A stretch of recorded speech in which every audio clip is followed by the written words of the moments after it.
안녕하십니까. 25강 원가관리사 1급 강의를 시작하겠습니다.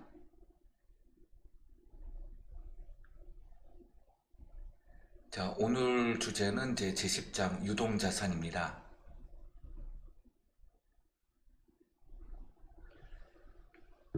자, 유동자산 중에 제일 첫 번째 나오는 당좌자산을 보겠습니다. 당좌자산은 재고자산을 제외한 유동자산으로 판매 과정을 거치지 않고 현금으로 전환 가능한 유동성이 높은 자산입니다. 당좌자산에는 현금 및 현금성 자산이 있고요. 단기 금융상품이 있고 유가증권이 있습니다. 주로 단기 매매 증권이죠. 그리고 매출채권, 단기대여금, 미수금, 미수수익, 선급금, 선급비용, 그리고 기타 당좌자산으로 구성됩니다. 이 중 현금 및 현금성 자산부터 살펴보겠습니다. 통화대용증권, 요구불 예금입니다. 이 요구불 예금은 고객이 예금 인출을 요구하면 은행은 불응해서는 안 된다 라는 뜻입니다. 이것을 요구불 예금이라고 합니다. 자, 이 고객이 예금 인출을 언제든 요구할 수 있죠. 그래서 항상 인출 가능 상태입니다. 그래서 현금에 해당이 되죠. 그리고 타인이 발행한 당좌수표, 자기압수표, 가계수표, 당좌예금, 보통예금, 자유저축예금, 배당금 지급 통지표, 만기도래, 국공채 이자 지급표, 전신환, 우편환, 공장 지점, 전도금 등이 있습니다. 이 중에 요구불 예금에는 당좌예금, 보통예금, 자유저축 예금 등이 있습니다. 이 세 가지가 바로 요구불 예금이죠. 우표는 통신을 목적으로 하죠. 수입인지는 시청 등의 각종 증명서류를 발급하고 붙이는 인지가 있습니다. 이것은 지방세 수입으로 가죠. 그래서 세금과 공과입니다. 즉, 이제 우표와 수입인지는 모두 비용적 성격을 가지고 있어요. 자, 미리 선지불 하게 되면 구분해서 이제 선급 비용으로 회계 처리될 수 있죠. 타인이 발행한 약소보험은 상거래일 경우 받으러옴, 상거래가 아닐 경우에는 기타 채권인 미수금이 됩니다. 차용증서, 대여금이 되죠. 종업원이 급여 가부를 해가게 되면 종업원 대여금이 됩니다. 또는 이제 주주, 임원, 종업원, 단기 대여금이 됩니다. 선일자 수표는 주로 우리나라보다는 외국에서 발행되는 어음입니다. 상거래에서 일어난 어음거래인 경우에는 매출채권, 상거래가 아닌 경우에는 미수금이 되죠. 이 선일자 수표는 발행일이 없어요.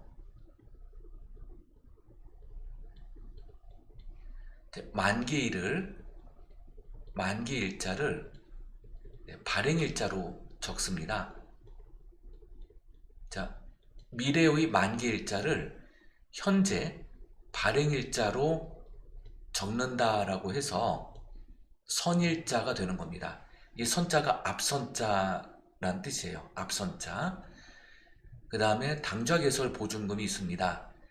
자, 당좌 예금을 개설하기 위해서는 당좌 개설 보증금을 납입하게 되는데, 자, 특정 현금과 예금으로 분류됩니다.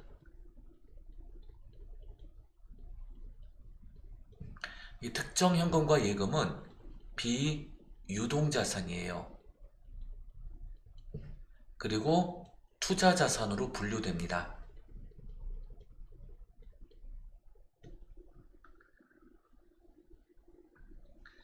현금성 자산에는 큰 거래 비용 없이 현금으로 전환이 가능하고 이자율 변동에 의한 가치 변동 위험이 거의 없거나 매우 낮아야 되고, 취득 당시 만기가 90일 이내에 도래되는 유가증권, 수익증권 등입니다. 환매채, 상환우선주, 양도성 예금증서 등이 여기에 해당이 됩니다. 단기금융상품을 보겠습니다. 만기가 1년 이내에 도래하는 금융상품 및 사용이 제한된 예금. 자, 이 사용이 제한된 예금이 바로 그 특정 현금과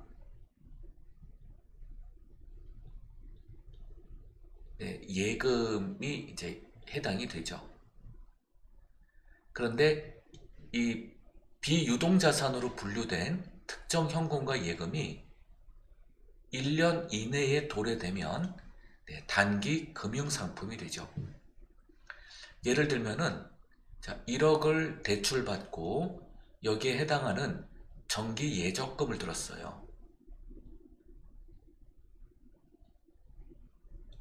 자, 1억 대출 만기가 도래될 때 정기 예적금의 만기가 도래되는데 1년 이내로 만기가 도래되면 대출받은 자금에 대해서 보증 성격으로 가입한 정기 예적금을 이제 사용이 제한된 예금, 즉 인출이 불가능한 예금인데 1년 이내로 도래되면 비유동자산으로 분류된 특정 현금과 예금이 유동화되는 것이죠. 그래서 이때 단기금융상품으로 재분류됩니다. 그리고 사용이 제한된 예금, 양도성 예금증서, 어음관리 계좌, 금전신탁, 기업어음 등이 있습니다. 정기 예적금도 마찬가지로 1년 이내 만기가 도래되면 비유동자산에서 유동자산으로 계정 전환이 이루어지게 되죠. 현금과 금융기관 예치금, 현금 보겠습니다. 통화 및 통화대용증권, 보통예금, 당좌예금 등은 재무상태표에서 현금 및 현금성 자산으로 분류되고요. 1년 이내에 만기가 도래되면 단기금융상품, 1년 이상 장기화되면 장기금융상품이 됩니다. 금융기관 예치금으로 정기예금, 정기적금 등이 있고요. 그리고 1년 이내 만기 도래되면 단기 금융상품, 1년 이후가 되면 장기 금융상품이 돼요. 취득 당시로부터 만기가 3개월 이내로 도래되면 현금성 자산이 됩니다. 그 밖에 이제 CD, MMF, CMA 등이 있습니다. 네, 그러면 이제 이 항목들에 대해서 한번 좀 살펴보겠습니다. 네. 자, CD부터 CMA까지 한번 정리를 좀 해드리겠습니다. 자, 먼저 CD입니다. CD는 이제 영어로 Certificate라고 해요.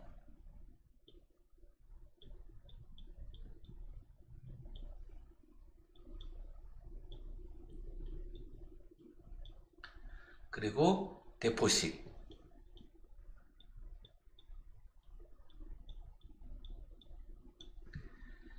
자, 그래서 이제 Certificate, Deposit 해가지고 이걸 양도성 예금 증서라고 부릅니다.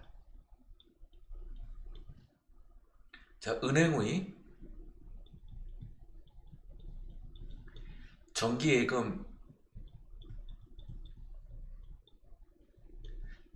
정기예금에 매매가 가능하도록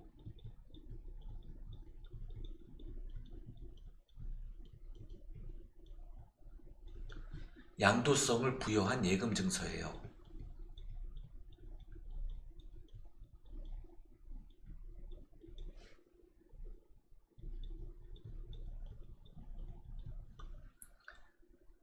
그래서 이제 쉽게 말하면 이제 매매가 가능한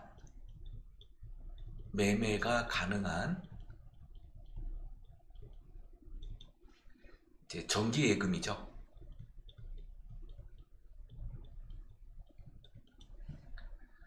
네, 그리고 이제 MMF를 보겠습니다.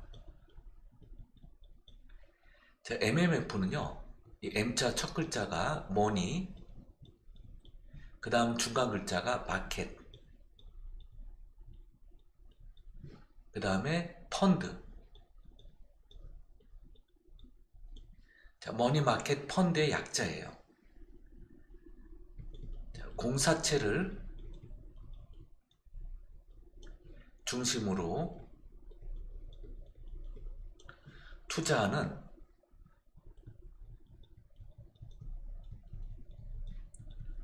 투자 신탁의 일종입니다. 정부가 발행하는 단기 증권 등에 투자해서 원금의 안정성을 확보하면서 안정된 이율을 얻을 수 있게 해주는 것입니다. 자산운용사가 고객의 돈을 걷어 펀드를 만든 후 단기 금융상품에 투자해서 수익을 얻는 초단기 금융상품이 바로 MMF예요. 마지막으로 CMA를 보겠습니다. 자, CMA는 캐시, 매니저먼트,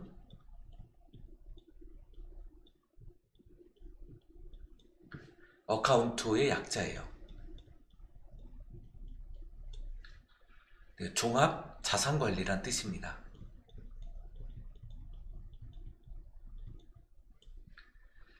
고객의 돈을 투자 관리해서 그 수익을 고객에게 돌려주는 상품이에요.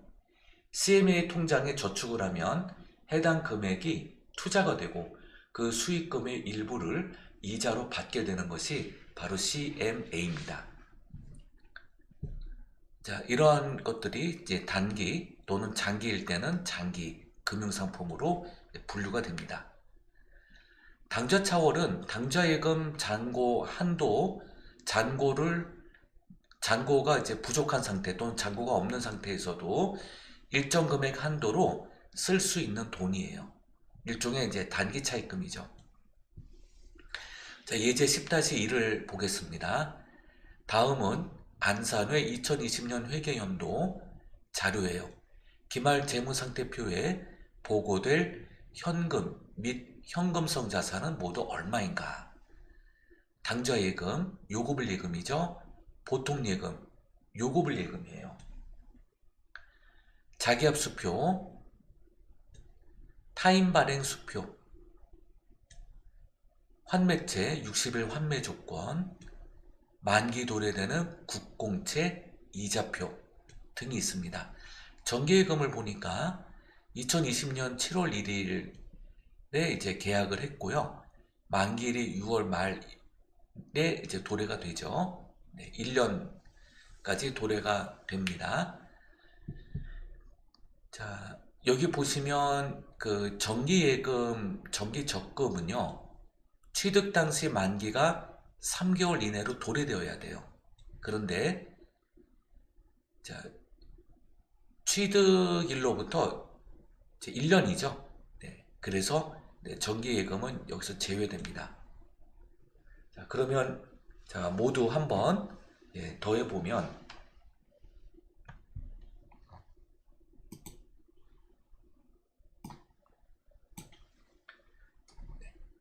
7만원, 만원, 35,000원, 10만원, 5,000원, 5,000원. 그래서 모두 22만 5천 원이 나오는 것을 확인해 볼 수가 있습니다. 네, 그래서 정답은 22만 5천 원이 현금 및 현금성 자산이 되죠. 자, 이번에 현금의 통제, 현금 과부족 계정에 대해서 알아보겠습니다. 장부상 현금액과 현금 시제액의 차이가 발생하면 그 차액을 조정하기까지 임시로 사용하는 임시 가계정입니다. 그래서 이 장부상 현금과 실제 현금, 남아있는 현금이죠. 이걸 이제 현금 시제액이라고 해요.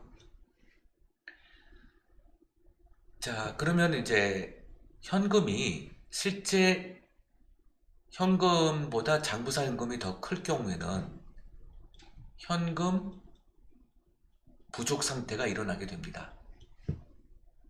자, 그러면 현금이 부족하니까 차변에 현금 얼마 부족한 금액 대변에 현금 과부족으로 회계 처리하게 되죠. 여기서 현금 과부족은 현금이 과다하게 남거나 부족한 경우예요. 반대로 장부상 현금보다 실제 현금이 많을 경우 현금 과다죠. 현금 부족이나 현금 과다의 원인을 못 찾을 때 이렇게 임시 가계정으로 분개하는 것으로, 자, 실제 현금이 더 많죠. 현금이 과다니까. 요거 제가 현금 부족이니까 요거 제가 잘못 분개를 했습니다. 죄송합니다. 차변에 현금 과부족 대변에 현금을 내보내야 되죠. 그리고 이제 현금이 과다하게 남는 거니까 그 차변에 현금을 넣어주고요. 그 현금 과다의 원인을 모르기 때문에 대변에 현금 과부족 이렇게 해주게 됩니다. 자, 원인을 이제 뒤늦게 발견했을 때 현금이 부족해진 이유가 무엇인지 밝혀지면 차변에 있던 현금 과부족이 대변으로 갑니다. 그리고 차변에 여비교통비를 놓게 되죠. 자, 현금 과다의 원인을 이제 찾았을 때 대변에 있던 현금 과부족이 차변에 오게 되고요. 현금이 왜 이렇게 많이 남았는가 보았더니 외상 때 회수였다 라고 하면 대변에 외상 매출금이 가게 되죠. 차이의 원인이 결산시까지 발견되지 못하면 자비 또는 잡손실 등으로 대체하게 되죠. 결산일까지 현금 과부족이라는 계정을 쓰면 안 되기 때문에 결산일까지 그 원인을 발견하지 못하면, 즉 자비익은 현금 과다의 원인이에요. 현금 과다의 원인을 못 찾을 때 자비익으로 대체가 되고요. 잡손실은 현금 부족의 원인입니다. 현금 부족의 원인을 못 찾으면 잡손실로 대체가 됩니다. 자, 이번엔 은행 계정 조정표를 보겠습니다. 일정 시점에서 은행 측과 회사 측의 잔액을 파악을 합니다. 재무상태표에 기록될 정확한 예금 잔액을 계산하고 착오나 기록 시점에서 불일치로 인한 차이 원인을 파악해서 조정하는 명세서가 은행계정 조정표예요. 자, 은행의 예금 잔액의 불일치 원인이 미인출된 수표 때문이다, 또는 미기록 예금이다, 또는 은행의 기장 오류가 있어서다. 미인출 수표가 있으면 차감하고 미기록 예금이 있으면 더해주고요. 은행의 기장 오류가 플러스 마이너스가 됩니다. 그렇게 해서 수정후 잔액, 그리고 회사의 장부 예금 잔액이 있는데요. 회사 잔액의 불일치 원인이 미통지 예금이 있으면 더해주고, 은행 수수료가 있었다면 차감하고, 예금 이자가 있었다면 더해주고, 부도수표가 있었다면 차감하고, 회사의 기장 오류가 있었다면 플러스 마이너스를 해요. 그래서 은행의 예금 잔액과 회사의 예금 잔액이 상호 일치하여야 합니다. 자, 은행 측 잔액 불일치 원인에서 미인출 수표, 상품 대금 결제를 위해서 수표를 발행했어요. 그런데 이 수표 소지자가 은행에 지급 제시하지 않은 경우에요. 미기록 예금을 보면 회사에서 은행에 예입을 했지만 입금이 아마 은행 업무 마감 시간 이후였겠죠. 그래서 결산일 또는 예금 잔액 증명서 발행 후에 입금 처리된 예금액이 있을 때 은행 측 잔액에서 가산합니다. 회사 측 잔액의 불일치 원인이에요. 자, 미통지 예금. 거래처나 영업사원이 회사에 통지 없이 물품 대금 등을 입금한 경우 아직 장부에 반영되지 않았을 때 회사 잔액에 가산합니다. 은행 수수료 있으면 이제 차감돼서 나가야 되죠. 예금 이자 비용, 은행 측에 별도의 고지 없이 예금 잔액에서 차감하는 거예요. 회사 잔액에서 차감하고요. 부도수표입니다. 수표로 입금한 금액이 부도 처리된 경우 은행에서 차감하였으므로 회사 잔액에서도 차감합니다. 회사 측 잔액 불일치 원인에 대해서는 수정 분개가 필요하고요. 자, 은행 계정 조정표 예제를 풀어보겠습니다. 자, 주식회사 안산상사의 2021년 12월 31일 현재 당좌 예금 계정에 관련된 자료는 다음과 같아요. 관련 자료를 이용해서 은행 계정 조정표를 작성하고 수정 분개를 하면 다음과 같습니다. 자, 은행의 계정 명세서 상의 잔액이 5만 원이 있고요. 네, 그래서 여기 은행 측 잔액 5만 원이 있죠. 회사 장부상 당좌 예금 계정 잔액입니다. 네, 여기죠. 회사 장부상 잔액. 회계 담당자는 두 금액의 차액 7,300원이 발생하는데요. 자, 이 금액과 이 금액 차이가 발생합니다.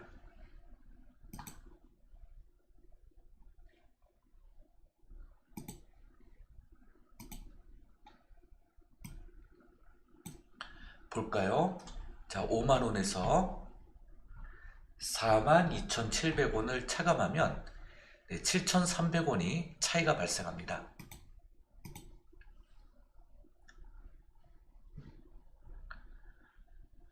자, 이 7,300원이 발생한 원인을 조사하는 과정에서 다음과 같은 사실을 발견하게 되어요. 회사가 주식회사 시흥에 발행하여 지급한 수표 6,000원이 아직 인출되지 않았네요. 그래서 은행 측 잔액에서 미인출 예금 6,000원을 이렇게 차감하는 것입니다. 12월 31일 회사가 은행에 예금한 8,400원을 은행에서는 아직 기록되지 않았네요. 자, 이 부분은 가산을 해줘야 되겠죠.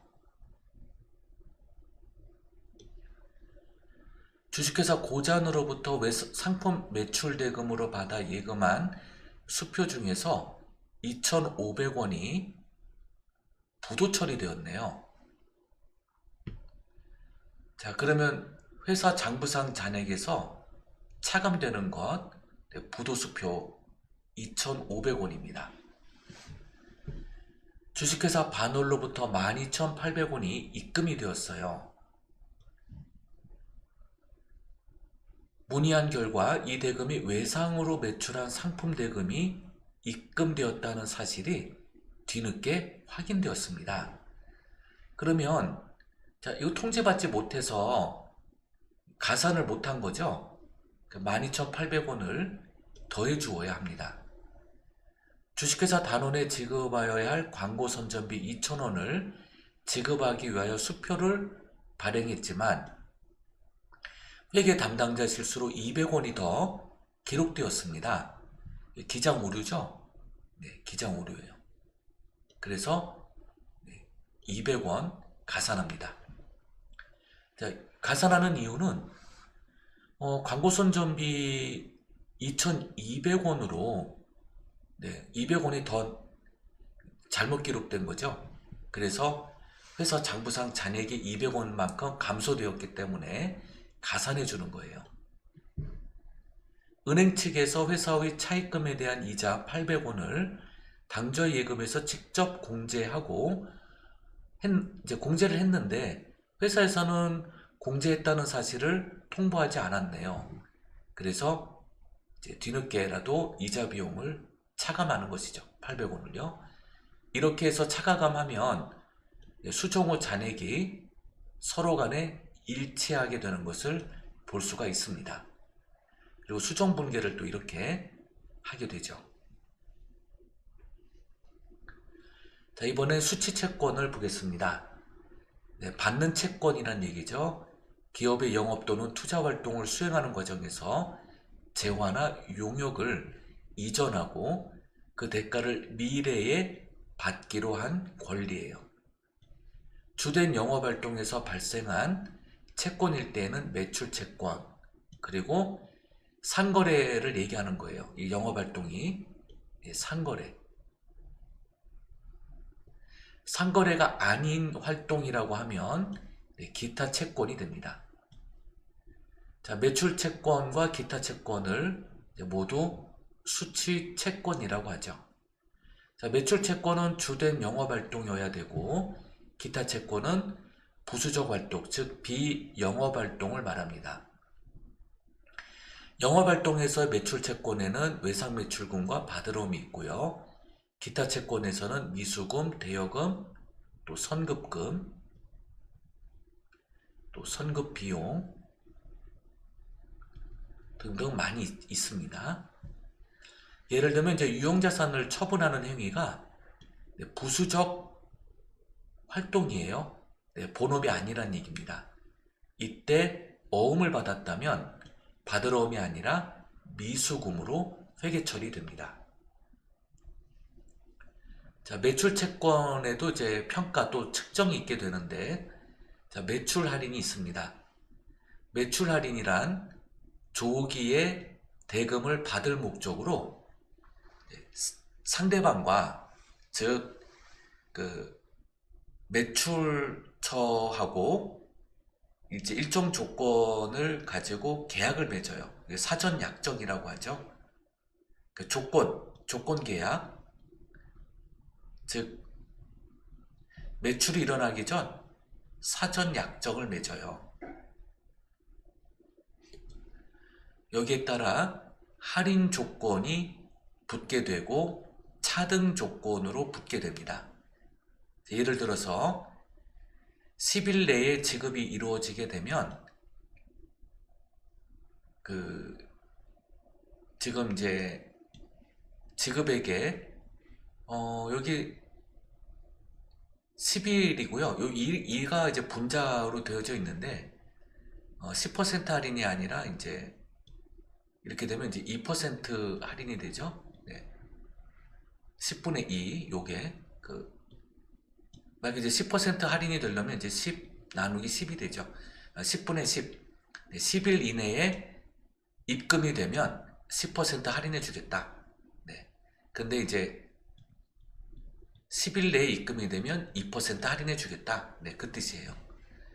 그 다음에 30분의 n이라는 거는 30일 정도 대금이 입금이 된다면 30일 정도 걸려서 입금이 된다면 요 n이 no란 뜻이니까 또는 이제 nothing 없다는 얘기죠. 할인율이 없다 이런 뜻이 됩니다. 자, 매출 할인은 차감 계정이에요. 자, 매출 애누리와 환입을 보겠습니다. 매출 애누리는 상품의 하자가 발생해서 사전 약정 없이 즉석 할인을 말합니다. 디스카운트를 해주는 거죠. 바로 환입이라는 얘기는요, 반품 입고되는 것을 말해요. 반품되어 입고, 그러니까 물건이 판매되었다가 다시 입고되는 것이죠. 이걸 환입이라고 해요. 자, 매출 애누리와 환입은 매출 할인처럼 차감 계정입니다. 그래서 총 매출액에서 자, 매출 할인이 있게 되면 차감되고, 매출 애누리와 환입이 있게 되면 또 차감이 됩니다. 그렇게 해서 순 매출액이 나오게 되죠. 자, 이번에 어음 거래를 보겠습니다. 자, 어음이란 채무자가 채권자에게 채무의 지급을 약속하는 증서예요. 자, 어음의 종류로는 약속어음과 환어음 등이 있습니다. 자, 어음의 배서를 볼게요. 이 배서라는 건요, 여기 이제 뒷배고요. 서는 이제 쓸 서입니다. 자, 예를 들어 보면 이제 갑이 있고 을이 있고 병이 있어요. 병이 을에게 자, 외상으로 상품을 보내고, 을이 갑에게 외상으로 또 상품을 팔아요. 그리고 갑이 을에게 대금 결제를 하죠. 네, 발행인이 갑이고 수취인은 네, 을이 됩니다. 자, 을이 갑이 발행한 어음으로 결제를 할 수가 있죠. 이것을 배서어음이라고 합니다. 자, 그러면은 왜 배서어음이 되는지를 좀 자세히 설명드리면, 만일 발행된 어음이 부도가 났어요. 갑이 부도를 냈다. 그러면 병은 갑이 발행한 어음을 받았기 때문에 부도가 났을 때 을에게 청구를 해야 합니다. 이때 발행한 자가 갑이므로 갑에게 보상을 받으라 할 수가 있어요. 그럼 병의 입장에서는 곤란해지겠죠? 왜냐하면 갑과 병은 서로 모르는 사이이기 때문에 병이 갑에게 다이렉트로 청구할 수가 없습니다. 그러므로 을이 갑이 발행한 어음에 대해 채권 책임을 지게끔 하려면 을은 어음 뒷면에 서명을 해야 되죠. 그래서 을의 법인이라면 법인 명판을 찍고요. 법인 인감을 날인합니다. 법인 인감 날인을 해야 돼요. 어음 뒷면에다가. 그렇게 해서 뒷면에 이제 서약을 하는 거죠. 일종의 서명을 하는 거예요. 어음 뒷면에 서명하고 병에게 주는 겁니다. 이것을 배서어음, 즉 타인 발행 어음이라고 하는 것이에요. 타인 발행 어음에 대해서 여기에 따른 보상 책임을 지는 것이죠. 발행자의 부도에 대해서 책임을 지는 어음, 타인 발행 어음에 대해 지급자가 책임지는 어음, 이것을 이제 배서어음이라고 해요. 자, 어음 대금의 회수를 위해서 이제 배서를 하게 되는 것이고, 자, 은행의 어음 대금을 추심 위례하는 경우가 있는데, 이때 은행에 지급하는 수수료 비용이 있습니다. 현금. 그리고 어음의 만기가 도래됐을 때 차변에 있던 받을 어음이 대변으로 소멸하고, 그리고 어음 대금이 당좌예금 통장에 입금이 되면 차변에 당좌예금. 그래서 어음 금액에서 수수료 비용을 제하고 들어오는 경우도 있고, 별도로 현금 지급하는 경우 이렇게 대변에 현금 이렇게 쓰게 됩니다.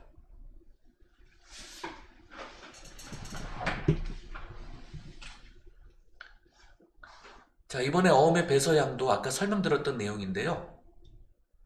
어음의 부도에 대해서 지급인이 대신 상환해야 되는 의무죠. 네. 그래서 어음을 발행한 것이 아니므로 지급어음이 아닌 받을어음, 네, 자산의 감소가 되고 대변에 있던 외상매입 채무가 차변에 오게 됩니다. 매입보다는 이제 매입 채무라고 해야 되겠죠. 매입 채무를 어음으로 갚는 거죠. 환어음을 보겠습니다. 네, 발행인이 있어야 되고 수취인이 있어야 되고 지명인이 있어야 돼요. 이런 경우 이제 환어음 거래가 되는데, 어음을 발행한 자는 그 지명인에게 그 어음을 주고요. 그렇게 해서 이제 외상매입금, 외상매출금과 상계되고, 그리고 지명인은 이 발행인으로부터 받은 어음을 그 가지고 이제 외상매입금 결제하는 데 쓰고요. 그리고 이 지급인 명의로 어음을 발행하기 때문에 지급 어음이 됩니다. 대변에. 그리고 수취인은 이 지급 어음을 받을 때 이제 받을 어음이 되고요. 그리고 이제 차변에 있던 외상 대금이 회수되므로 대변에 외상 매출금이 오게 됩니다. 자, 어음 발행인이 지명인으로 하여금 어음을 발행 지급을 해주면 그 발행인과 지명인 간의 외상 매입 매출 거래가 서로 상쇄되는 거예요. 그리고 수취인은 지명인으로부터 어음을 받았을 때 받을 어음이 차변에 오게 되고 외상 대금이 결제되므로 대변의 외상 매출금이 소멸되는 것입니다. 자, 매출 채권에 대한 평가 대손회계를 보겠습니다. 손실을 대변으로 인식하다 라는 뜻으로 매출 채권이 이제 기말 재무상태표에 표시되기 위해서는 이 채권이 회수 가능성이 얼마큼 되느냐, 이것이 중요하죠. 이제 이러한 매출 채권에 대한 평가는 실현 가능한, 순수 실현 가능한 가치 개념에 따라 평가하게 됩니다.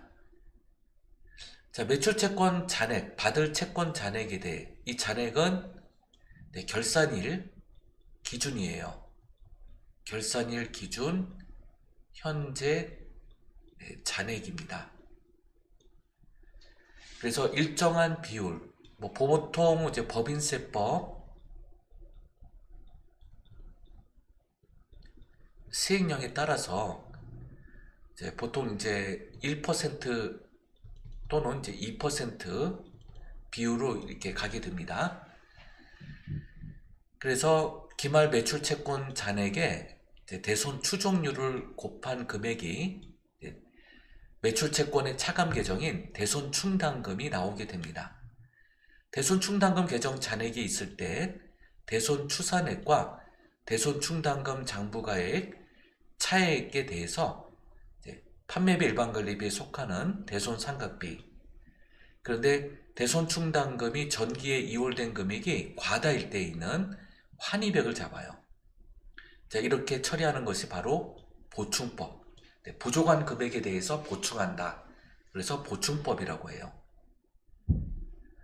그래서 이제 예를 들면 이제 기말 매출 채권 잔액이 100만 원이 있어요. 그리고 곱하기 1%의 대손 추산율을 정해서 한다 그러면 만 원이 되겠죠. 그러면 차변에 대손 상각비 만 원, 대변에 매출 채권에 대한 상계 표시로 매출 채권 이렇게 쓰고 대손 충당금 만 원 이렇게 하게 됩니다. 자, 이 대손 충당금은 바로 자산의 차감 계정으로 평가성 충당금이라고 불러요.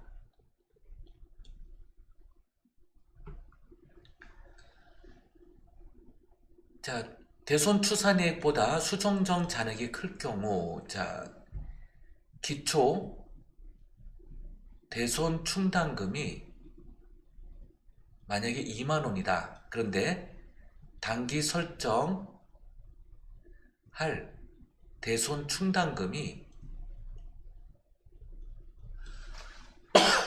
10,000원이 있다라고 하면 10,000원을 해야 된다면 기초 2월 되는 대손 충당금이 20,000원이 있으므로 차감을 해야 됩니다. 오히려 그때는 이제 대변에 있던 대손 충당금을 차변으로 보내요.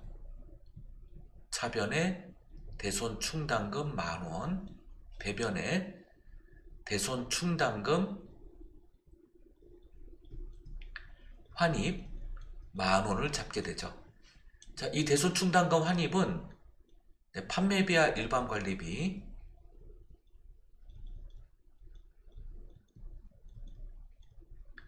판매비와 일반 관리비에서 차감되는 요소예요. 네. 상거래 채권에 대해서 한해서입니다. 자, 이제 대손이 발생해서 실제로 못 받는 돈이 발생했을 때 단기에 그러면 대변에 있던 대손 충당금을 차변에 보내고 매출 채권 금액, 자, 못 받는 금액이 설정한 대손 충당금보다 클 경우 그 나머지 차익이 단기 비용인 대손 상각비가 됩니다. 대손 처리했던 것을 회수하게 된다면 차변에 보냈던 대손 충당금이 대변에 다시 오게 되고요. 차변에 현금을 잡게 됩니다. 자, 예제 10-3을 통해서 한번 풀어보겠습니다. 자, 매출채권의 대손상각 회계입니다. 자, 안산상해의 20X1년 12월 31일 현재 매출채권의 기말 잔액과 대손충당금 잔액은 아래 자료와 같고요. 20X2년에 발생된 매출채권과 대손과 관련한 거래를 분개하면 다음과 같습니다. 자, 매출채권 잔액이 120만원, 대손충당금 잔액이 12,000원이 있어요. 자, 상록상회에 대한 외상채권 5,000원이 부도로 인해서 회수가 불가능하게 됩니다. 그러면 이제 대손충당금 잔액 12,000원 있으니까 이 금액에서 꺼내서 쓰는 겁니다. 그래서 대손충당금 대변에 있던, 자, 대변에 있던 대손충당금 12,000원 중에서 실제로 회사 부도로 회수가 불가능하게 된 이 5,000원만큼이 차변에 오게 되는 거죠. 그리고 차변에 있던 매출채권이 대변으로 소멸하게 됩니다. 자, 2번 고잔 상사에 대한 외상채권 8,000원이 회수 불능하게 되었다. 자, 대손충당금 12,000원에서 5,000원 차감하면 남는 대손충당금이 얼마 남아요? 7,000원 남아요. 자, 그 7,000원을 차변에 보냅니다. 그리고 차변에 있던 매출채권 대변에 8,000원이 소멸되고요. 나머지 부족한 1,000원이 대손상각비가 되죠. 자, 세 번째 20X1년 대손 처리한 충남상회 매출채권 10,000원 중에 5,000원이 회수되었습니다. 네, 차변에 현금 5,000원이 들어오고요. 단기에서 회수가 되었으니까 자, 대손상각비 1,000원 보냈던 거 대변으로 상계해서 없애주고 나머지 대손충당금 5,000원 복구시켜요. 자, 원상 복구해주는 거죠.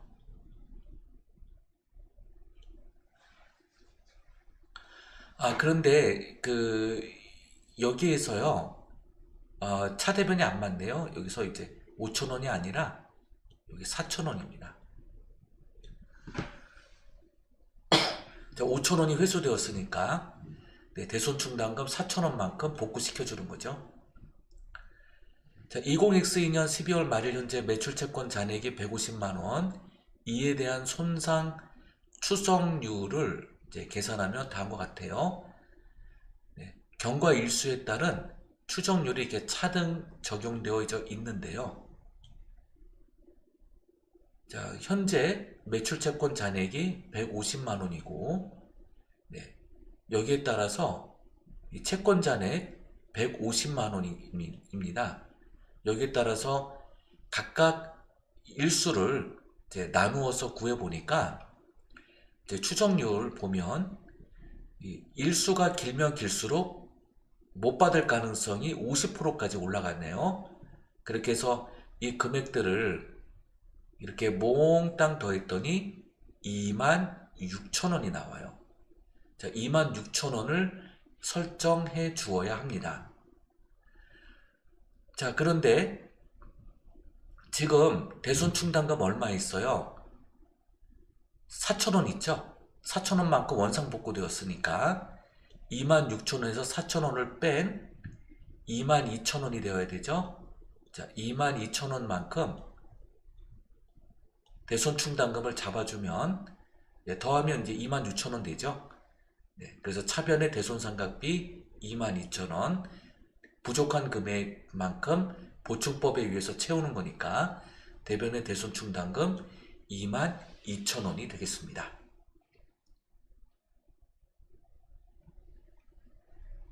네, 요거 숫자들이 좀 틀리네요. 네. 그래서 제가 정정해서 다시 써드렸죠. 네, 재고자산을 보겠습니다. 재고자산의 의의와 종류. 네, 재고자산의 의의를 살펴보겠습니다. 재고자산은 판매를 목적으로 보유하고 있는 자산이 있고요. 또 생산을 목적으로 보유하는 자산이 있어요. 네, 기업의 주된 수익 창출원이 됩니다.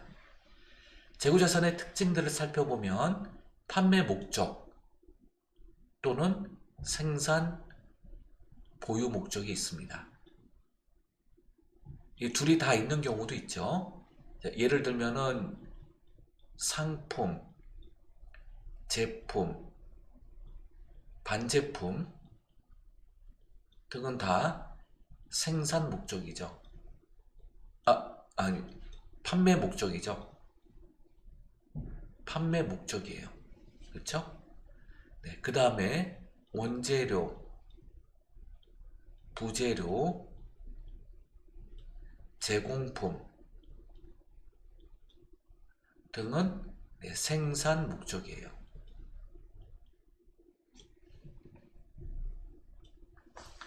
네, 이렇게 판매 목적과 생산 목적 이렇게 있죠. 이게 이제 재고자산이에요.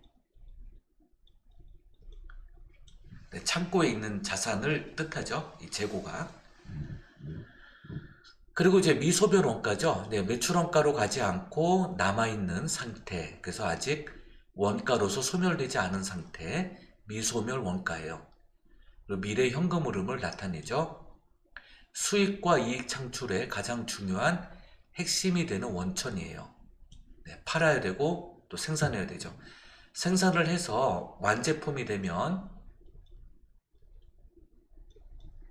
홍보를 거쳐서 외상이 돼서 판매가 되고 그 다음에 회수가 되겠죠. 네.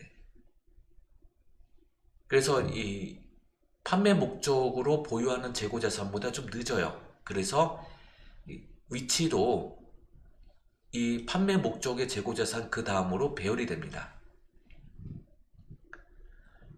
취득원가의 결정과 평가 방법에 따라 당기순이익에 영향이 되죠. 취득원가 결정과 평가는 바로 그 원가 흐름 가정에 따라 수불부를 작성하게 됩니다. 그래서 뭐 선입선출, 후입선출, 이동평균, 총평균법 등을 얘기하죠. 재무상태표상 총자산에서 차지하는 금액적 중요성이 또 비교적 큽니다.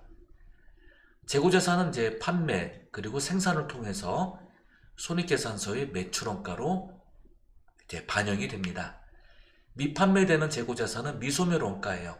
이걸 기말재고원가라고 하죠. 이러한 기말재고원가들은 재무상태표의 유동자산으로 분류가 됩니다. 네, 재고자산에서는 이제 아까 말씀드렸던 이런 내용들이 있고요.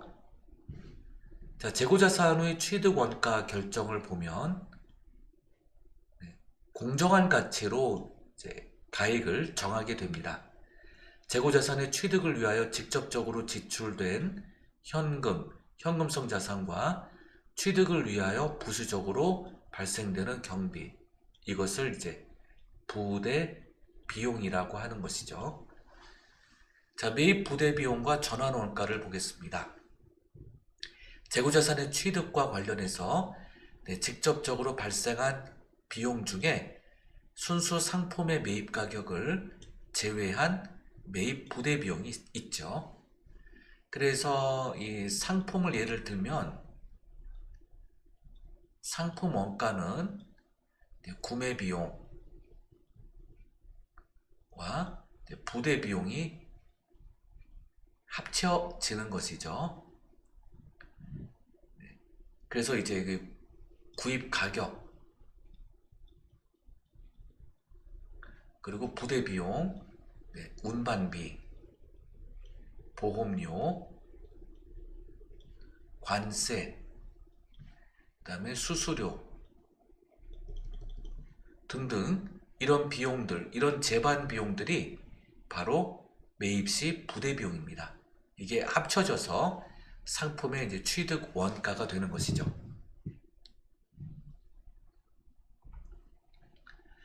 자, 전환 원가는 보통 이제 가공비를 얘기합니다. 그래서 제품 생산으로 전환하는데 발생하는 원가로 추적 가능한 직접 노무비와 추적 불가능한 간접비로 이루어져 있죠. 재고자산의 기록을 보겠습니다. 수량 기록 방법이 있는데 실제 재고조사법, 이른바 이제 실사법이 있고 계속기록법이 있습니다. 자, 이 둘을 혼합한 것을 이제 혼합법이라고 하죠.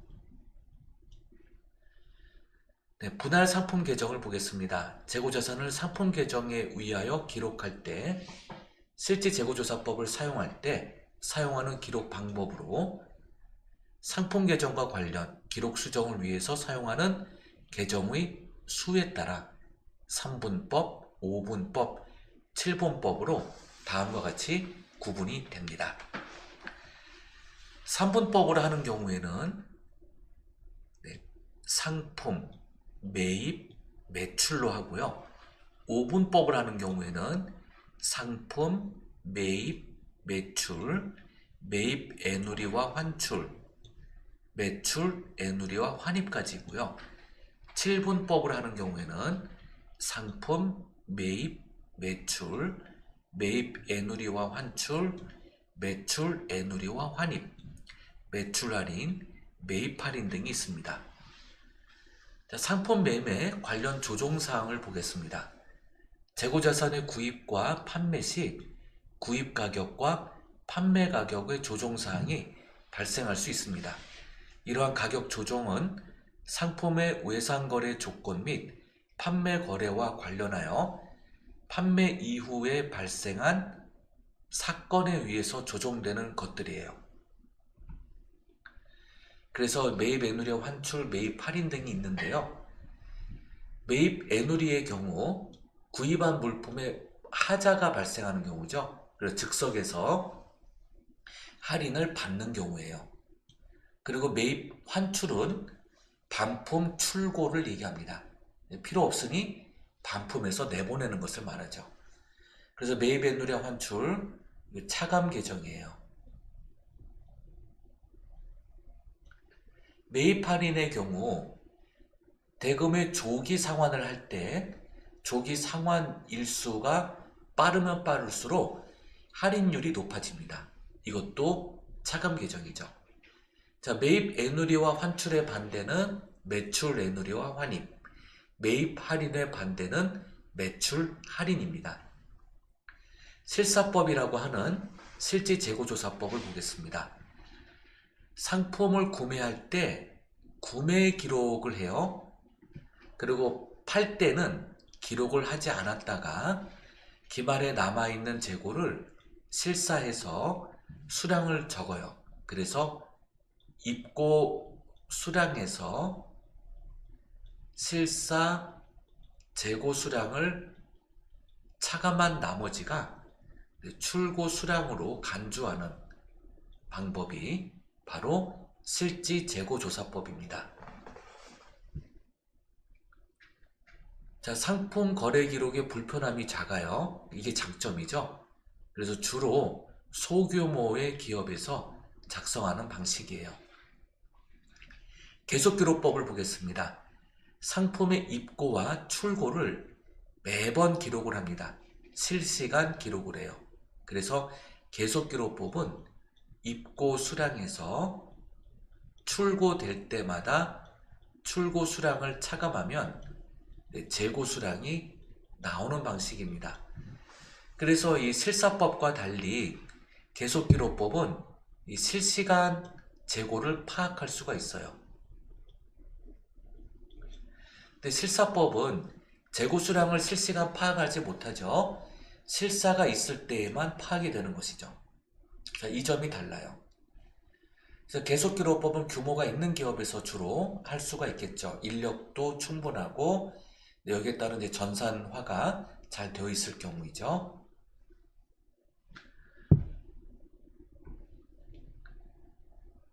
자, 재고자산 원가 결정 방법을 보겠습니다.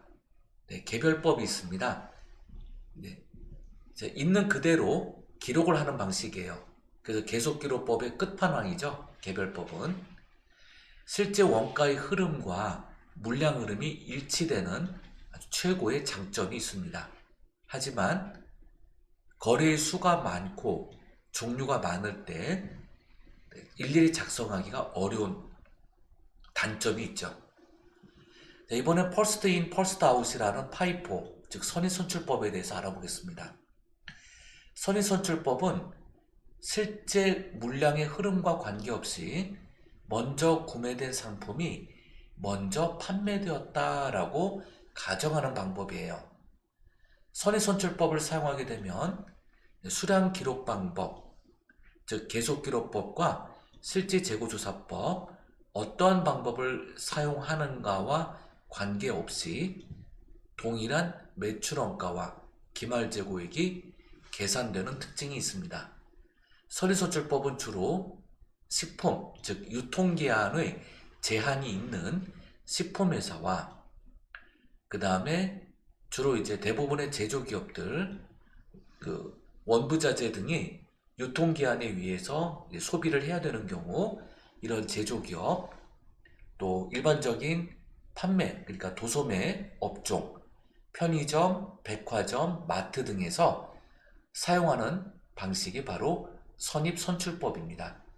선입선출법의 장점과 단점에 대해서 한번 알아보도록 하겠습니다.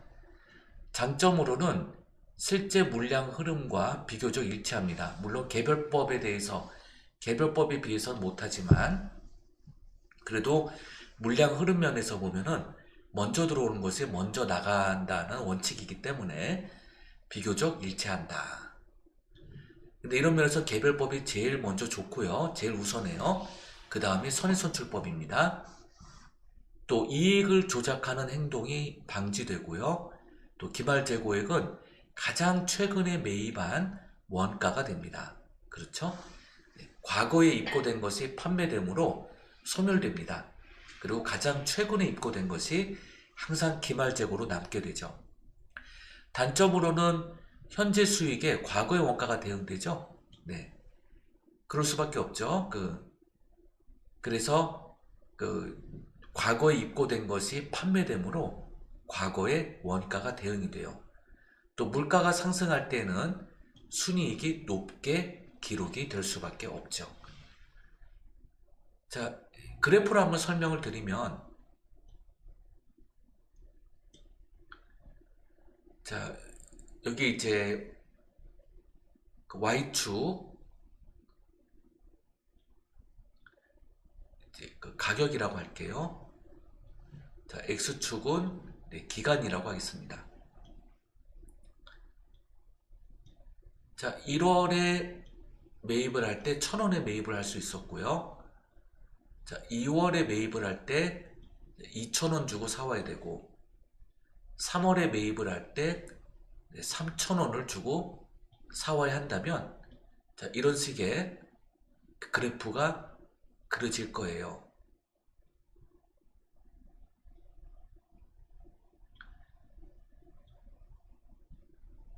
자, 이런 식으로 그래프가 그려지죠. 그래서 인플레이션 곡선이 그려지게 됩니다. 인플레이션. 자, 이게 이제 물가의 지속적 상승이에요. 자, 선입선출법으로 가게 되면,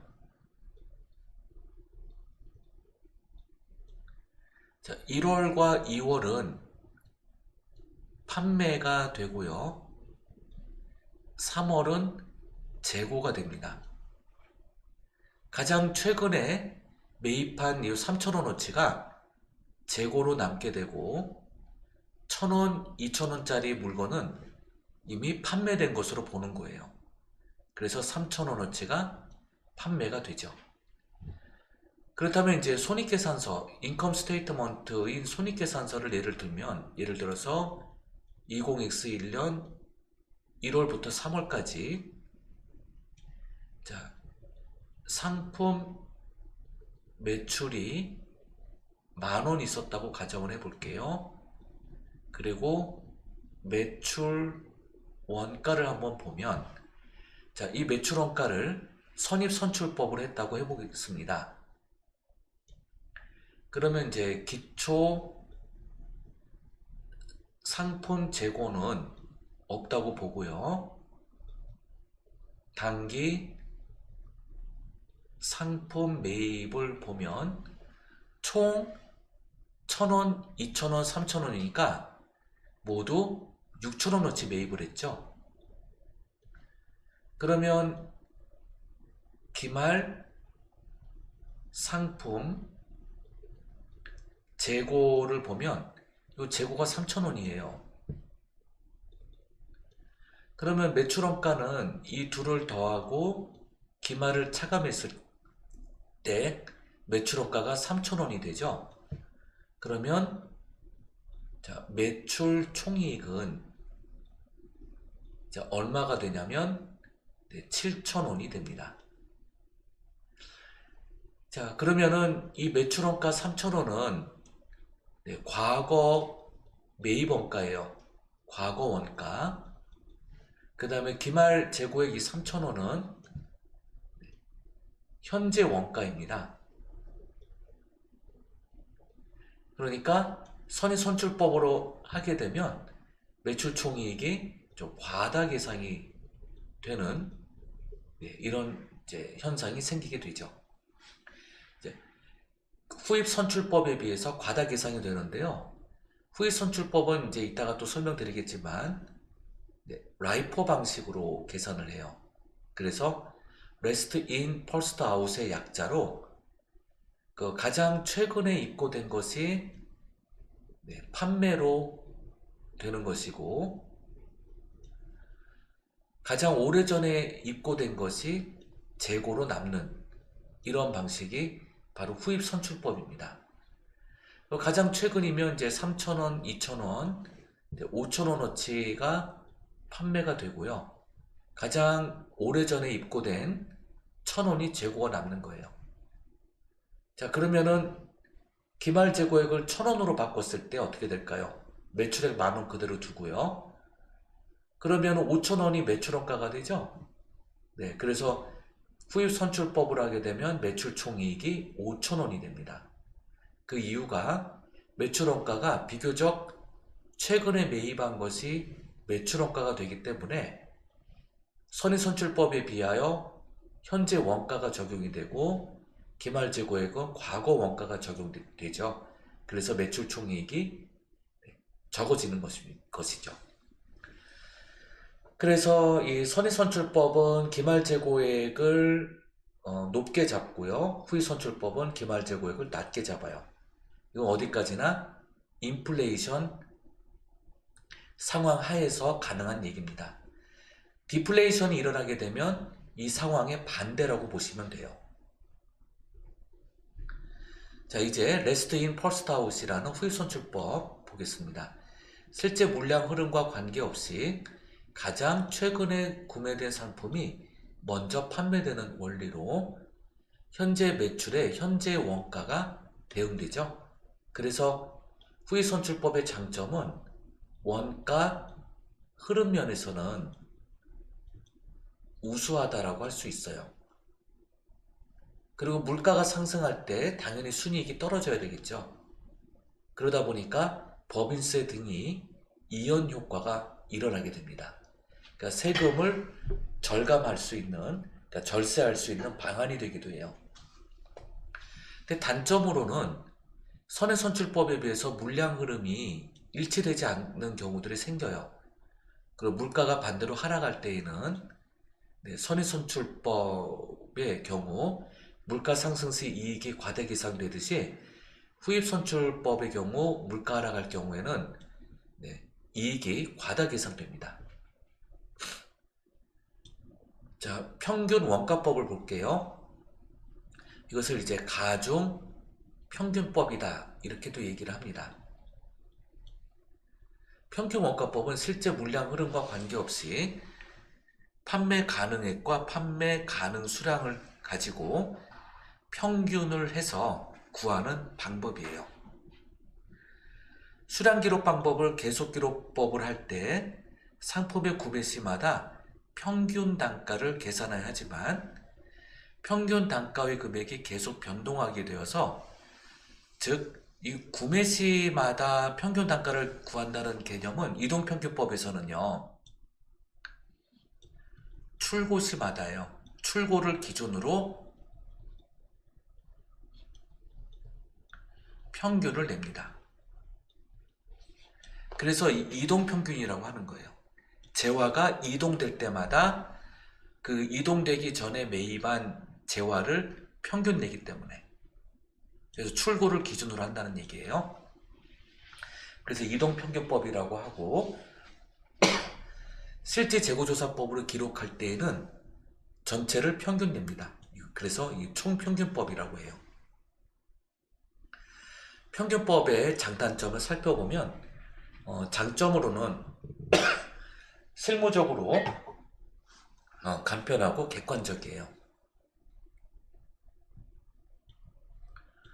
그리고 이익 조작이 방지되는 장점이 있습니다. 수익과 비용의 대응이 때론 적절하지 못할 때가 있죠.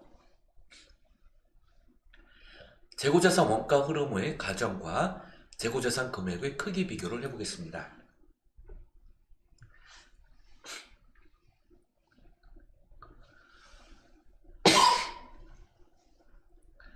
자, 재고자산의 크기입니다. 즉, 자, 요 우상향하는 이 곡선이 바로 인플레이션 곡선이에요.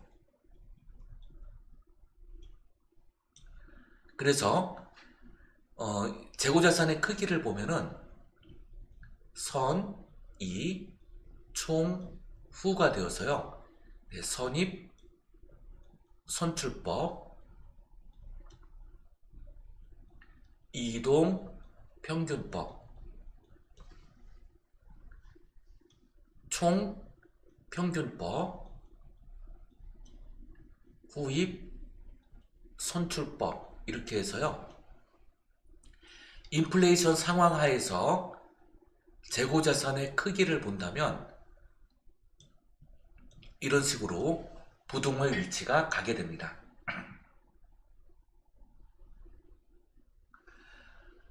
자, 그리고 당기순이익도 마찬가지로 재고자산이 크면 클수록 당기순이익도 똑같이 비례해서 커집니다. 그래서 그 재고자산의 크기, 당기순이익의 크기는 동일하다고 보시면 돼요. 그래서 이렇게 같은 원리가 된다라고 보시면 됩니다. 반대로 이제 원가 크기는 그 반대가 되죠. 인플레이션 하에서의 매출원가 크기는 이렇게 반대가 됩니다. 자, 그러면 예제 10-4를 가지고 한번 풀어보겠습니다.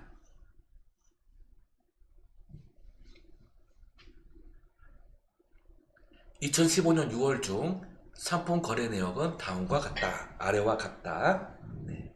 이걸 가지고 한번 풀어보도록 하겠습니다. 자, 6월 1일부터 6월 말일까지 이렇게 되어 있죠. 네, 6월은 30일까지가 있죠. 계속기록법에 해당되는 선입선출법 보겠습니다. 자, 6월 1일 기초 1000개 500원 50만원. 수량 곱하기 단가예요.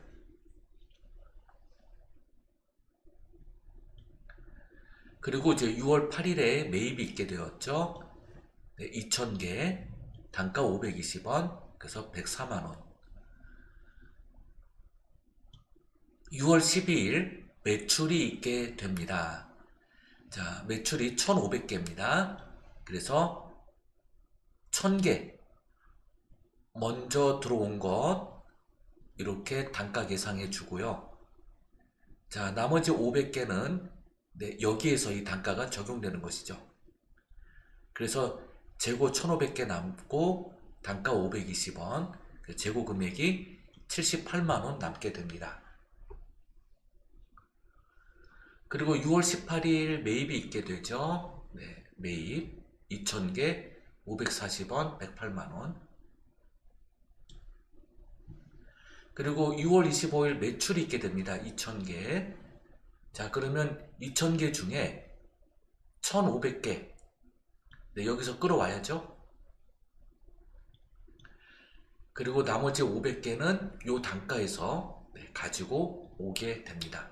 그렇게 해서 2000개 중에 500개 나가고 1500개 남죠. 단가 540원 적용하고요. 자, 6월 28일 또 매입이 있게 됩니다. 1000개 550원 55만원. 그대로 출고 없으니까, 매출 없으니까 이대로 가죠. 자, 그래서 이 매출원가는 이 출고 금액을 모두 더한 값이고요. 기말 재고액은 결국 요 값이 되는 거죠. 30일까지 있죠. 자, 이번에 후입선출법 보겠습니다.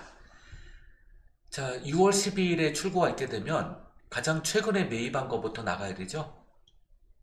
520원 적용하죠. 그 다음에 전월 2월은 그대로 남고요.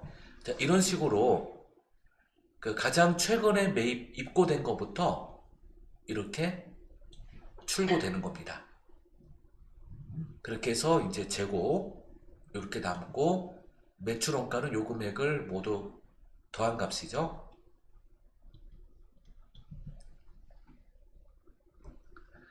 자, 이동평균법 보겠습니다. 자, 이렇게 그 6월 22일 매출이 있을 때마다 이 단가를 가중평균을 해요. 그래서 154만원 나누기 3000개를 했더니 소수점 자릿수가 나오죠. 또 이제 출고가 있게 되면 자, 요 재고 숫자와 요 입고된 거를 또 가중평균 내서 단가를 구합니다.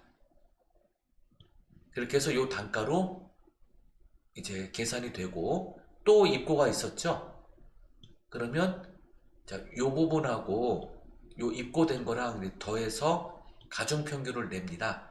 그래서 이렇게 단가가 또 달라지게 되죠.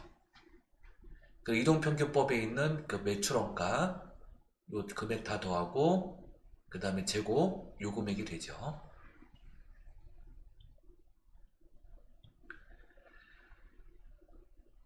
자, 실제 재고조사법 하에서의 원가 흐름 과정을 보면 실제 재고조사법을 적용하는 경우 기말상품 재고층을 파악을 해야 합니다.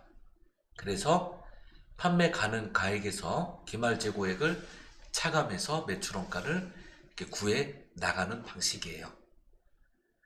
그래서 기말 재고액 선입선출법일 때 기말 재고액 1000개 곱하기 550원 1500개 곱하기 540원에서 136만원 구하고 매출원가는 바로 기말재고액 총 입고 금액에서 기말재고액을 차감한 나머지가 매출원가가 되는 것이죠.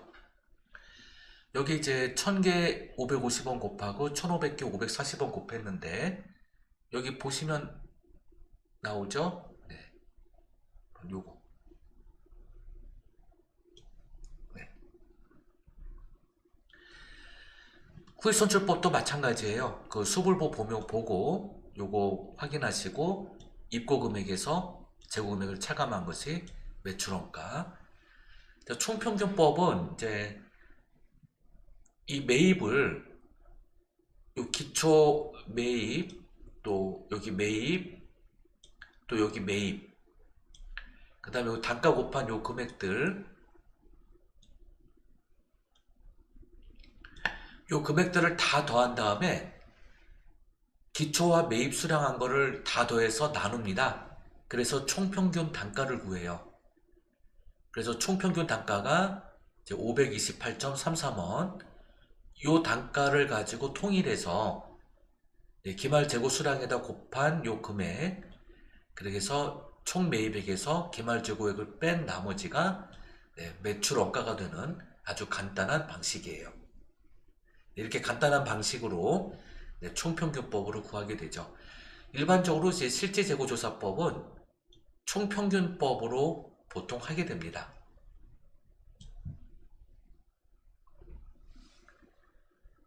자, 이번엔 그 추정에 의한 기말 재고액 계산에 대해서 알아보겠습니다. 자, 재고자산의 추정입니다. 상품 거래 기록이 완전하지 않을 때 적정한 기말 재고액 계산을 위해서 기말 재고액을 합리적인 방법에 의해서 추정, 기록하는 방식이에요.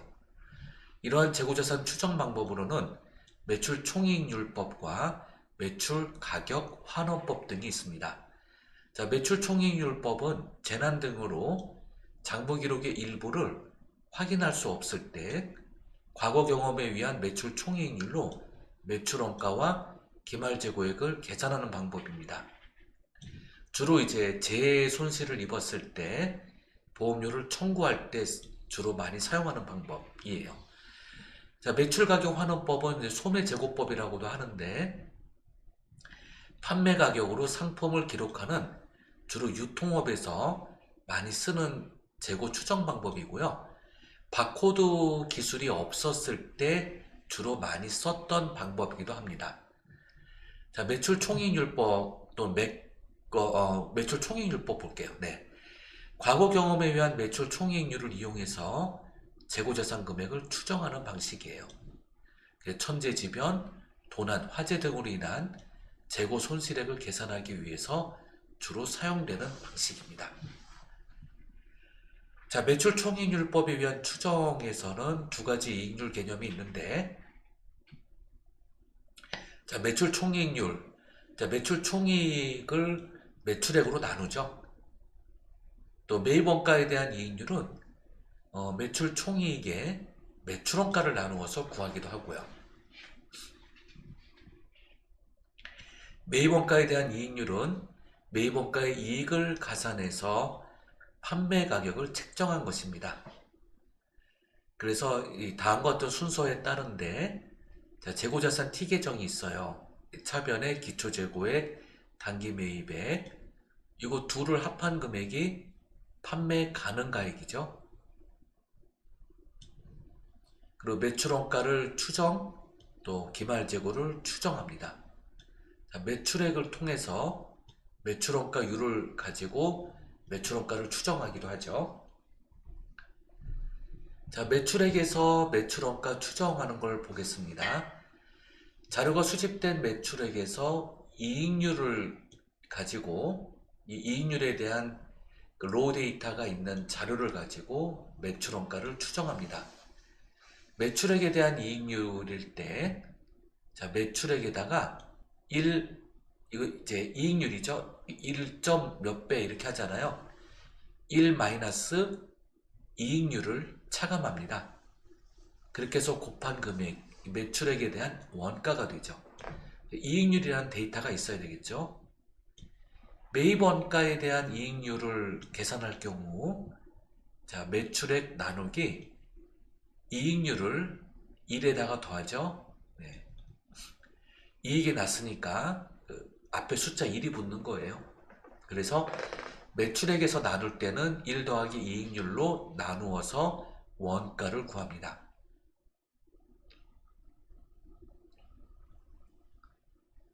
네, 그렇게 해서 그 이익률을 계산해서 그 매입 원가에 팔게 되면 매입 재고 자산에 대해서 판매를 할 때 이익률을 얼마큼 할 것인가, 이걸 가지고 역산해서 구하는 방식이죠.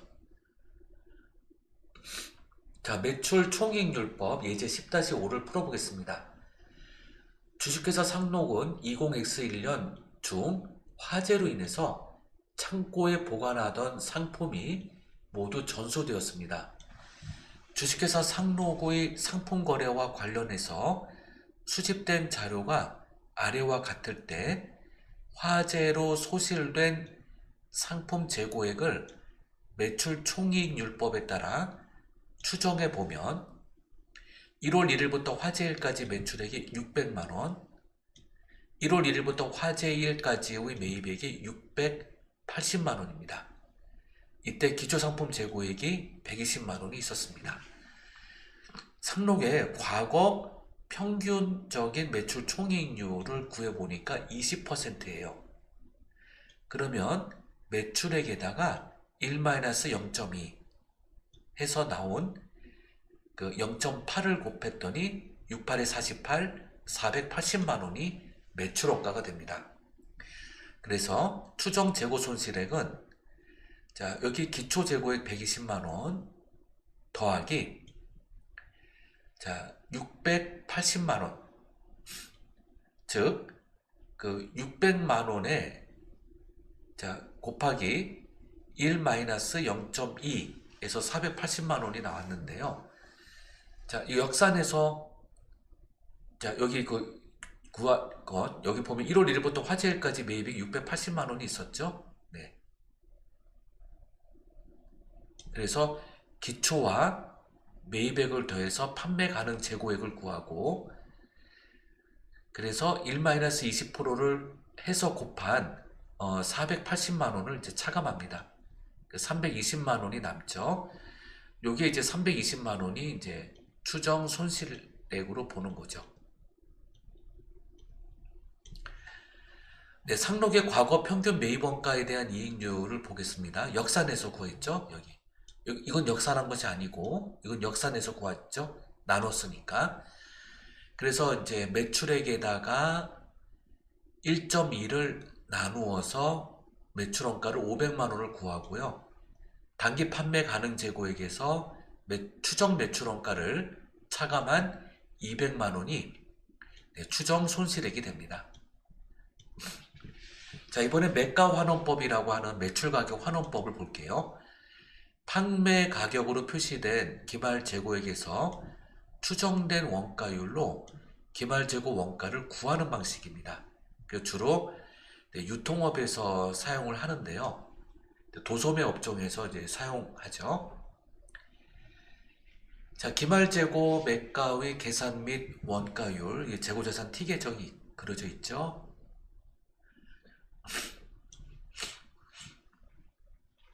여기 괄호 안에 X는 이제 차감한다는 뜻이에요. 자, 매출가격 환원법에 의해서 기말재고 원가를 추정할 때 가장 먼저 기말재고자산 판매 가격을 결정해야 합니다. 그래서 판매 가격으로 표시된 판매 가능액을 계산해서 이제 매출 등을 차감하여 이제 구하는 방식이에요. 좀 복잡하긴 하죠. 자, 원가 흐름의 가정과 원가율. 자, 매출가격 환원법에 의한 기말재고를 추정할 때 원가율은 원가 흐름 가정에 따라 달라지게 됩니다. 자, 이것은 기말재고 속에 포함되는 재고층이 원가의 흐름에 따라 달라진다고 보는 거예요. 자, 원가 흐름 가정에 따른 원가율을 살펴보면 평균 원가법은 판매 가능 원가에서 판매 가능 매가를 나눈 값이고요. 선인선출법은 판매 가능 원가에서 기초 원가를 차감하고 판매 가능 매가에서 기초 매가를 차감한 금액을 나누어 구합니다.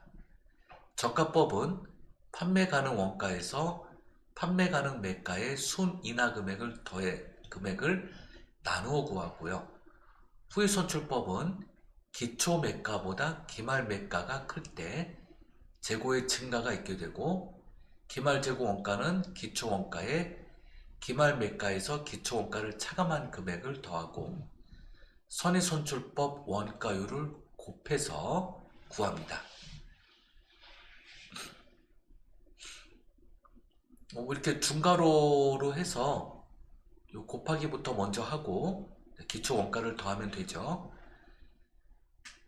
자, 기말 매가보다 기초 매가가 큰 경우 재고의 감소가 있게 되고요.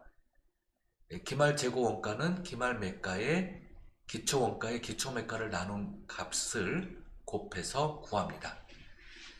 자, 매출가격 환원법의 기말 재고의 계산을 보겠습니다. 예제 10-6입니다. 다음은 20X1년 주식회사 일동의 재고자산과 관련된 자료예요. 이렇게 자료가 있습니다. 자, 매출가격 환원법 하에서의 매출원가 그리고 기말재고를 각각의 원가 흐름 가정에 따라 계산하기 위해서 단기 판매가액 원가와 판매 가능 매가를 계산하고 판매 가격을 추정합니다. 자, 원가 테이블 있죠? 이렇게 매가 테이블이 있고요.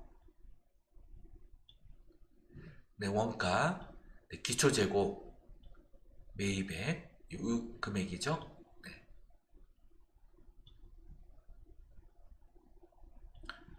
그 다음에 매가, 네, 여기.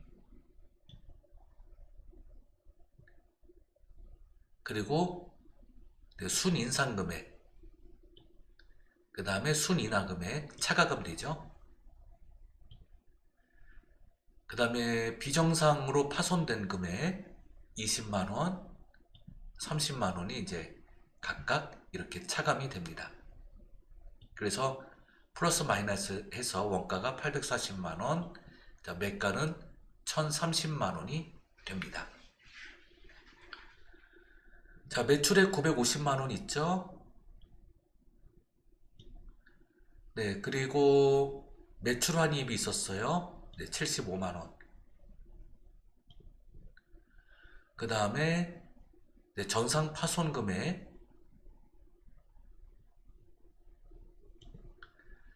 그리고 이제 기말 매가 금액,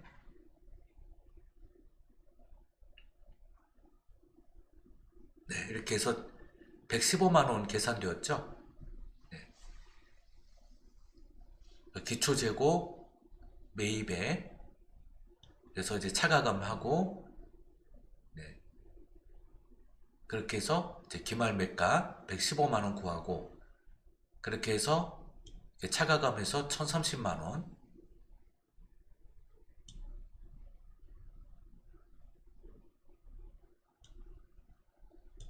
기말 매가는 이렇게 자동으로 나오죠. 요 금액에 맞추어서 차가감하고 구하면 115만원 기말 매가를 구할 수 있어요. 그래서 각각 각 원가 흐름 가정에 따라 원가율을 이렇게 구합니다.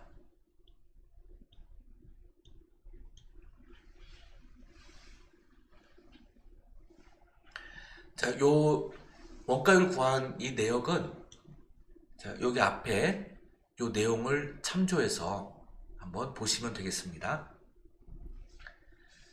자, 재고자산의 평가 보겠습니다. 기말재고자산 포함 여부의 결정이에요. 해당 자산의 기말재고 포함 여부의 결정은 재무상태표에 올바른 재고자산의 수량과 금액을 표시하게 하기 위한 과정이에요. 재고자산의 기말재고 포함 여부는 거래 형태에 따라 판단해야 합니다. 소유권 이전, 위험의 이전, 실질적인 점유, 계약 조건 등에 따라서 결정하게 됩니다. 프리 온보드라는 이제 선적지 인도 조건인데요. 수출자 입장에서 선적을 하게 될 경우 판매가 되는 것으로 보는 겁니다. 그래서 수출 항구에서 재화가 그 바다에 정박해 있는 화물선에 선적이 완료되면 이때 판매자의 재고에서 떠나게 됩니다. 판매자의 재고에는 남는 게 없게 되고요. 구매자는 이 재화가 해당 국가로 입고되지 않더라도 수출 국가의 선적항에 선적이 완료된과 동시에 바로 구매자의 재고로 귀속됩니다.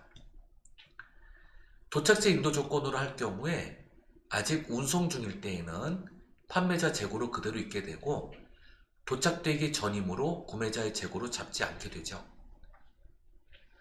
특별 주문품입니다. 인도되었을 때 판매자의 재고에서 사라지고 구매자의 재고가 되고요. 미인도되었으면 아직까진 판매자의 재고로 남게 됩니다. 그 다음에 위수탁 매매 계약에 따른 적송품이 있을 때 판매자가 그 수탁자에게 재화를 보낼 때 판매된 것이 아닌 것으로 봅니다. 그래서 재고로 그냥 있는 거죠. 판매자의 재고로. 그리고 수탁자가 실제로 최종 소비자에게 물건을 넘겼을 때 그때 판매자의 재고에서 사라지게 됩니다. 시송품을 보겠습니다. 소비자의 그 구매 만족도가 있을 때 판매되는 것으로 보는 그 위사 조건부 판매예요. 그래서 소비자의 만족의 위사가 있기 전에는 판매자의 재고로 있게 되고 만족이 있게 되면서부터 판매자의 재고에서 사라지게 되는 것이죠. 장기할부 판매를 보겠습니다. 인도 조건으로 할 때 장기 할부로 판매가 되었다 할지라도 인도 조건에 따라 판매자의 재고에서 사라지고요. 구매자가 완결하지 않더라도 소유권을 갖게 되는 것이죠. 반품 조건부 판매입니다. 반품률이 추정 가능할 때 반품 조건을 걸고 판매를 했다 할지라도 그 인도 조건으로 그냥 넘어간 겁니다. 그래서 구매자의 재고로 귀속되게 되고요. 반품률이 얼마인지 추정이 불가능하다라고 하면 반품이 구체적으로 얼마나 될지 아직 모르는 상태이니까 반품을 조건으로 판매를 했을 때 반품률을 알 수 없을 때에는 판매자의 재고로 그냥 귀속되게 됩니다. 자, 재고 포함 항목 외 결정 예제 10-1을 볼게요. 주식회사 안사는 결산일이 12월 말일로 현재 창고에 보관 중인 상품의 실질 재고 조사액이 30만원이에요. 그래서 회사가 제시한 재고자산 30만원이 있습니다.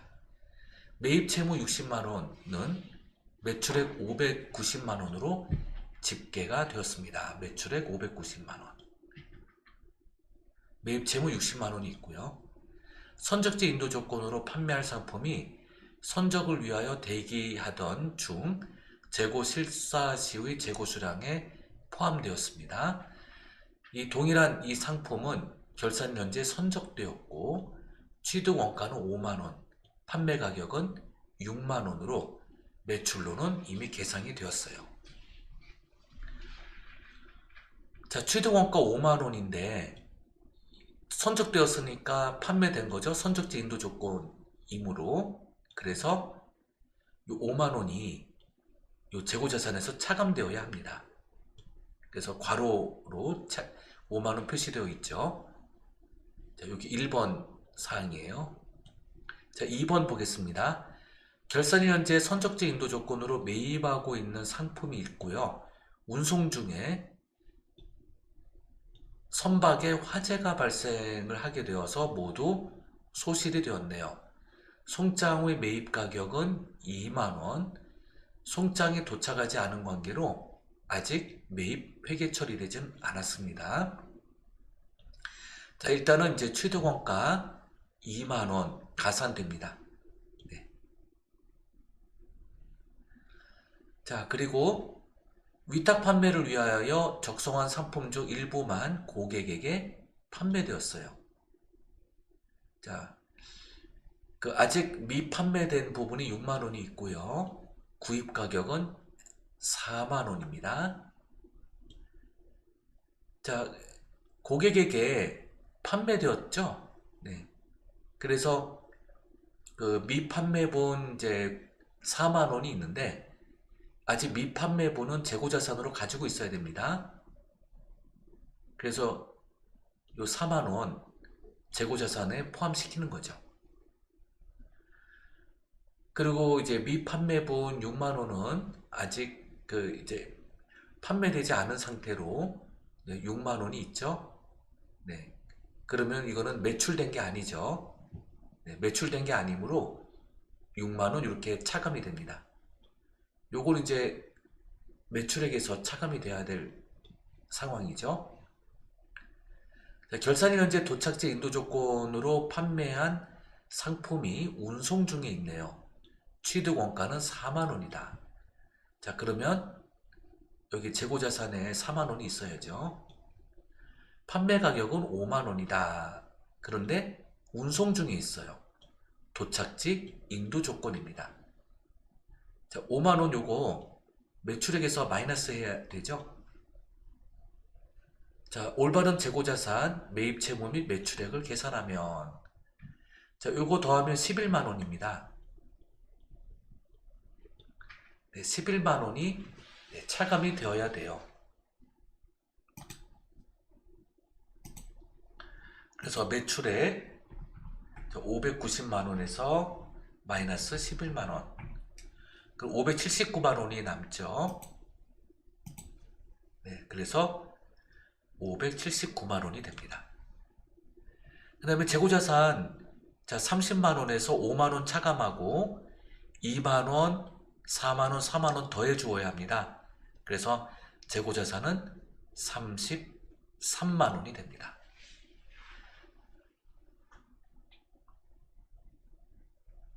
네, 그래서 재고자산은 33만원, 네, 매출액은 579만원 이렇게 보시면 돼요.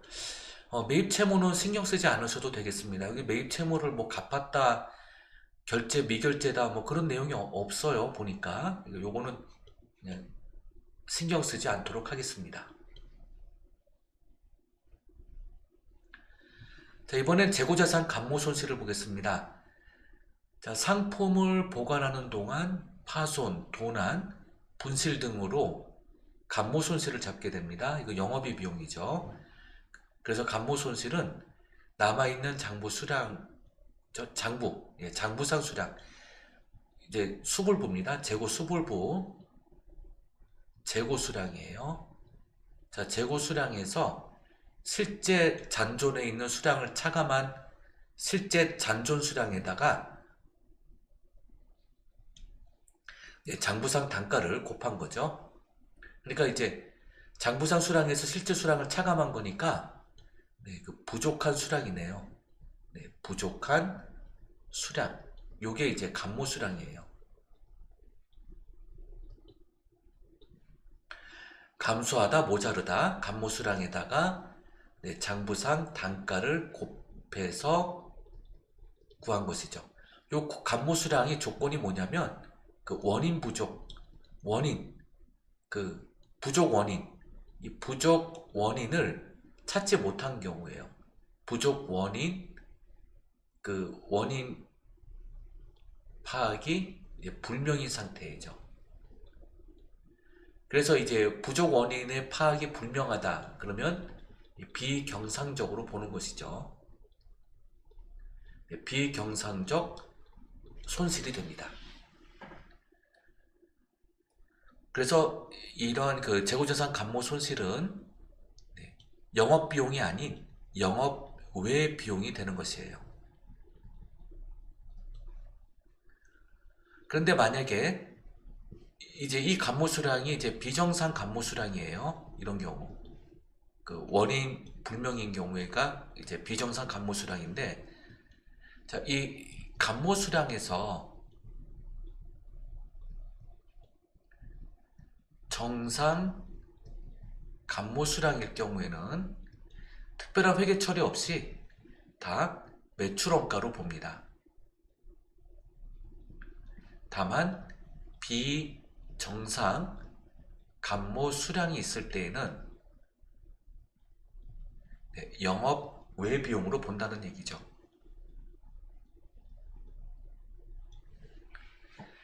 자, 이번엔 재고자산 평가 손실을 보겠습니다. 저가법에 따라 이제 평가하는 것으로 공정가치가 장부상 금액보다 진부하의 원인으로 인하여 하락하는 경우예요. 이 하락분에 대해서 재고자산 평가 손실로 잡는 것입니다. 그래서 실제 수량에다가 장부상 단가에서 단위당 공정가치를 차감한 단가를 가지고 곱해요. 그러니까 이렇게 되어야 되겠죠. 단위당 공정가치보다 장부상 단가가 클 경우죠.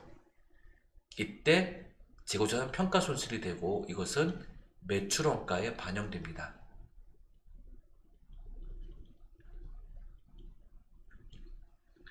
그래서 이 재고자산 평가 손실과 정상 감모분에 대해서는 매출원가로 반영된다는 사실을 잘 기억해 두시면 되겠습니다. 자, 이 재고자산 종류별 공정한 가치에 대해서 볼 텐데요. 먼저 평가 손실 인식 후에 재고자산의 가치가 회복되면 취득한 원가를 한도로 환입한다는 사실도 기억해 주시고 매출원가에 잡았던 금액을 차감해야 됩니다. 자, 이번에 공정한 가치 볼게요. 원재료의 경우에는 현행 대체 원가로 평가합니다. 현재 시점에서 유사한 자산을 구입할 때 발생되는 가격이에요. 그래서 원재료는 원재료, 부재료 등은 현행 대체 원가고요. 제공품, 상품, 제품 등은요, 순실현 가능 가치로 합니다. 판매 가격에서 판매에 필요한 예상 비용이에요. 예상 비용을 차감한 금액, 이것을 순실현 가능 가치라고 하죠. 자, 재고자산 평가 손실을 기록하는 경우, 손상을 입은 경우, 또 재무상태표로부터 1년 또는 정상 영업주기 내에 판매되지 않았거나 생산에 투입할 수 없어서 장기 체화되는 경우, 진부하여 정상적인 판매 시장이 사라지거나 판매 가치가 하락한 경우, 완성 또는 판매하는 데 필요한 원가가 상승하는 경우 등이 있습니다. 회계 처리는 이렇게 하게 됩니다. 이 재고자산 평가 충당금은 재고자산의 차감 계정이에요. 그래서 재고자산 평가 충당금은 대손 충당금과 함께 평가성 충당금으로 분류됩니다. 평가성 충당금이 됩니다. 재고자산 감모 손실과 평가 손실입니다. 다음은 주식회사 반월의 기말 상품 재고와 관련된 재료예요. 자, 이렇게 있을 때 계산되는 것 보겠습니다. 재고자산 감모 손실은 500에서 450, 그렇죠? 장부상 재고자산이 500개죠. 실제 재고 수량이 450개예요. 그래서 50개가 되죠. 1200원은 여기 장부상 단가죠. 이걸 곱해서 6만원. 자, 이 중 원가성이 없는 부분 30%가 원가성이 없다. 자, 비경상적이다. 이 금액만 영업의 비용이에요. 그래서 자, 6만원에서 18,000원은 감모 손실, 나머지는 원가, 매출 원가로 보낸다, 이런 얘기죠. 이런 식으로 뭐 회계 처리가 될 수 있고요. 아니면 요 감모 손실만 영업의 비용으로 잡고 재고자산에서 요 18,000원만 떨어내면 되겠습니다. 평가 손실은 장부상 단가가 1,200원인데 실제 공정가치가 1,100원이란 얘기죠. 순실현 가능가에. 그래서 차감한 금액에 450개를 곱한 금액, 평가 손실로 잡고 평가 충당금 나머지 잡는 거죠. 이렇게 해서 긴 시간 이제 강의가 끝났고요. 다음 수업에서 또 뵙도록 하겠습니다. 여러분들 수고 많으셨습니다. 감사합니다.